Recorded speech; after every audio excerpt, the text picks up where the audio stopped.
Shalom saudara yang dikasih dalam Tuhan. Bersyukur karena hari ini saya dapat kembali menyapa setiap umat Tuhan dimanapun Bapak Ibu Saudara berada melalui program Bible and Coffee. Saudara yang dikasih dalam Tuhan, melalui program ini saya percaya setiap kita yang mendengarkan firman Tuhan akan timbul iman, karena itu yang dicatat dalam firman Tuhan. Iman timbul dari pendengaran dan pendengaran terhadap firman Kristus. Jadi saya percaya setiap kali kita mendengarkan firman Tuhan, seharusnya iman kita semakin hari semakin bertumbuh. Setiap kali kita mendengarkan firman Tuhan, iman kita semakin hari semakin dewasa. Sehingga pada akhirnya kita dapat hidup dalam tuntunan Tuhan, kita dapat hidup dalam arahan dan jalan-jalan Tuhan yang sempurna dalam kehidupan kita. Sehingga semakin hari kita semakin dewasa dalam kerohanian kita. Dimanapun Bapak Ibu Saudara berada, hari ini saya kembali mengajak setiap kita untuk sama-sama merenungkan firman Tuhan melalui program Bible and Coffee. Dan saya berdoa sehingga umat Tuhan selalu hidup tetap terus dalam janji-janji Tuhan, berpegang pada janji Tuhan, bukan pada kenyataan. Karena seringkali kenyataan membuat kita tertekan, panik, takut, khawatir gitu kan. Pada akhirnya stres dan depresi karena keadaan yang kita lihat. Tapi firman Tuhan mengingatkan kepada setiap kita hidup bukan karena melihat, kita hidup karena percaya. Itu sebabnya back to Bible, kembali ke firman. Firman membuat kita tetap kuat menghadapi kenyataan hidup. Kita berdoa, kita datang kepada Tuhan. Bapa, terima kasih karena hari ini adalah harinya Tuhan. Kami mengucap syukur karena setiap hari tatkala kami hidup dalam kebenaran firman Tuhan, maka kebenaran itulah yang memerdekakan kami. Roh Kudus urapi kami dengan roh hikmat dan wahyu, sehingga ketika kami belajar firman-Mu, kami mengerti. Dan kami percaya ketika kami mengerti, kami diberikan kemampuan untuk menjadi pelaku-pelaku firman-Mu. Di dalam nama Tuhan Yesus Kristus kami berdoa. Haleluya. Amin, amin. Puji Tuhan. Saudara yang dikasih dalam Tuhan, di dalam Matius pasal 14, Matius 14 ayat 30 dan ayat 31. Jadi kisah yang kemarin kita pelajari bersama-sama tentang bagaimana ketika murid-murid sedang ada dalam perahu, mereka diombang-ambingkan angin sakal, Yesus datang berjalan di atas air. Dan karena kepanikan, ketakutan, ketidakpercayaan mereka bahwa itu adalah Yesus, sekalipun Yesus berkata, "Aku ini, jangan takut." Maka Petrus, saudara yang dikasih dalam Tuhan, Petrus ini orang yang memang mau melangkah, ya kan, dia orangnya berapi-api, menggebu-gebu gitu kan. Saudara yang dikasih dalam Tuhan, Petrus bilang, "Guru, jika itu adalah dirimu, suruh aku datang ke sana." Iya kan, maksudnya Petrus bilang, "Aku akan jalan juga di atas air nih kalau memang kau benar-benar guruku, benar-benar Yesus," gitu kan. Lalu Yesus bilang sama Petrus, ayo keluarlah jalan. Petrus keluar, saudara. Petrus keluar berjalan sebentar. Tetapi apa yang terjadi kemudian? Ini tercatat dalam Matius pasal 14 ayat 30 dan 31. Kita belajar sama-sama akan peristiwa ini. Matius 14 ayat 30 dan 31. Tetapi ini udah jalan, sementara berjalan di atas air, sudah keluar dari perahu, melangkah keluar untuk mendatangi Yesus di sana. Tetapi ketika dirasanya tiupan angin, ya kan, Petrus mulai goyah, saudara ya. Takutlah ia dan mulai tenggelam. Lalu berteriak, "Tuhan, tolonglah aku." Ayat 31. Segera Yesus mengulurkan tangannya memegang dia dan berkata, "Hai orang yang kurang percaya, mengapa engkau bimbang?" Saudara yang dikasih dalam Tuhan, peristiwa ini mengajarkan kepada setiap kita hati-hati terhadap kebimbangan. Mungkin kita bukan gak percaya, kita percaya, tapi seringkali dengan yang kita lihat kita mulai ragu, apa iya ya Tuhan sanggup pulihkan rumah tangga saya? Tapi kok keadaan kayaknya seakan-akan gak berubah. Apa benar ya Tuhan sanggup sembuhkan sakit penyakit saya? Tapi vonis dokter seperti ini. Apa bisa ya Tuhan pulihkan ekonomi saya? Tapi keadaan kenyataannya seperti ini. Saudara, ketika kita mulai bimbang, disitulah kita mulai tenggelam.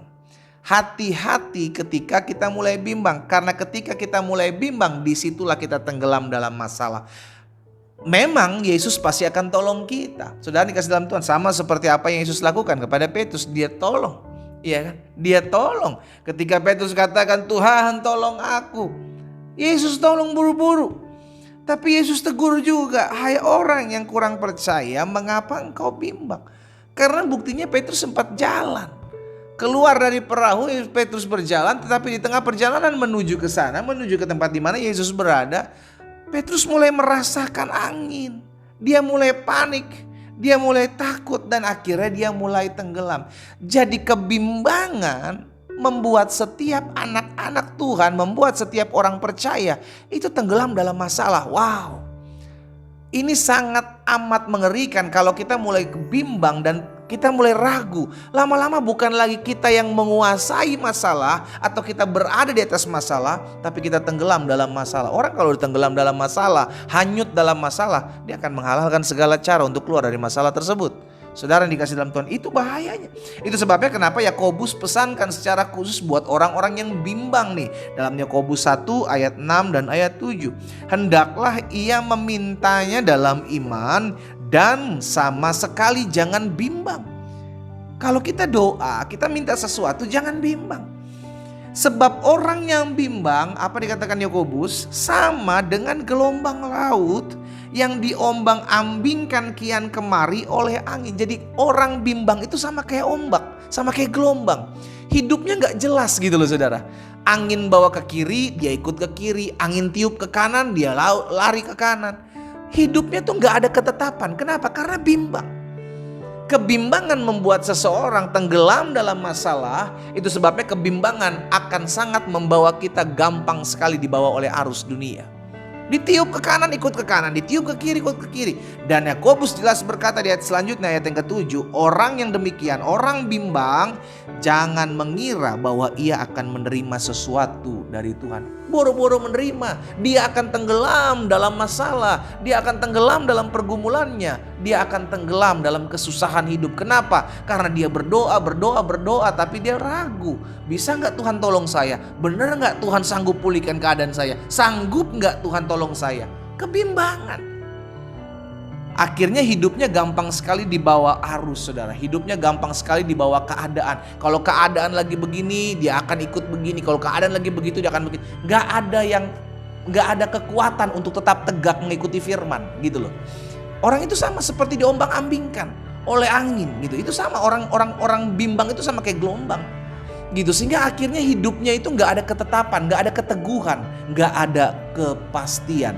Karena firman Tuhan adalah sebuah kepastian. Itulah kebenaran yang memerdekakan. Tapi kalau orang bimbang tidak berdasarkan kebenaran, maka dia akan gampang sekali ikut arus saudara. Diajak begini, ayo ikut aja lah. Diajak begitu, ayo juga ikut aja lah. Gak ada ketetapan. Saya ajak setiap umat Tuhan, mungkin hari-hari ini engkau sedang bimbang.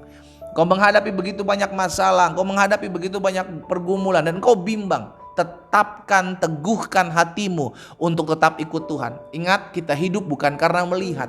Yang sering kali membuat kita bimbang bukan firman saudara. Firman membuat kita firm. Firman membuat kita tetap teguh. Iya kan? Karena itu kebenaran. Tetapi yang membuat sering kali kita bimbang adalah kenyataan. Lihat kasusnya Abraham. Abraham sisi lain mendapatkan janji bersama Sarah. Engkau akan memiliki keturunan seperti bintang di langit, pasir di tepi laut. Tetapi pada kenyataannya Abraham lihat, waduh kami udah tua. Sarah pun udah tua. Tetapi Abraham menguatkan hatinya untuk tetap ikut firman, tetap memegang janji Tuhan. Saya ajak setiap umat Tuhan, hiduplah bukan berdasarkan apa yang kita lihat saudara.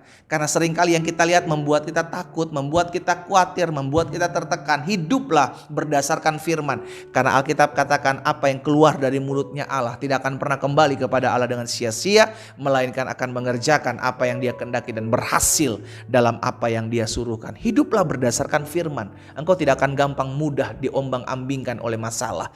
Hiduplah berdasarkan firman, karena firman membuat engkau tetap teguh seperti orang yang mendirikan rumah di atas batu karang. Ada badai, ada banjir, rumah itu tetap kokoh. Demikianlah orang yang mendengarkan firman-Nya dan melakukannya. Jangan pernah bimbang. Kalau ada kebimbangan di hatimu hari ini, doa dalam nama Yesus. Spirit of roh kebimbangan dalam kehidupanku, aku patahkan dalam nama Yesus. Renungkan firman Tuhan, tenggelam dalam hadirat Tuhan, maka engkau akan teguh tetap memegang firman.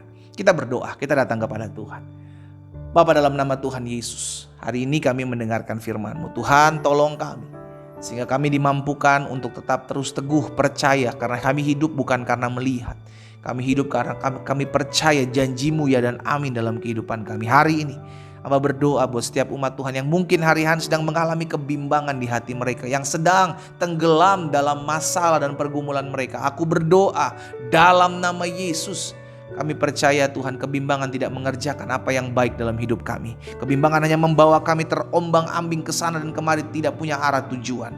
Tapi kebenaran firman-Mu yang mutlak harus kami miliki dan lakukan dalam keseharian kami. Itu yang membuat kami tetap teguh berdiri, tegak menghadapi segala situasi. Hamba berdoa, setiap orang-orang yang olehnya Tuhan percayakan melayani pagi hari ini, Tuhan jamah di dalam nama Yesus, sehingga setiap kami yang mendengarkan firman-Mu mendapatkan keteguhan hati di dalam nama Tuhan Yesus, sehingga roh kebimbangan kami patahkan dalam nama Yesus. Tuhan juga jamah yang sembuhkan yang sakit, karena hamba percaya disampaikan firman, disembuhkan setiap mereka. Bilur-bilur-Mu menyembuhkan kami. Dalam nama Yesus Kristus Tuhan kami berdoa dan kami bersyukur. Haleluya. Amin.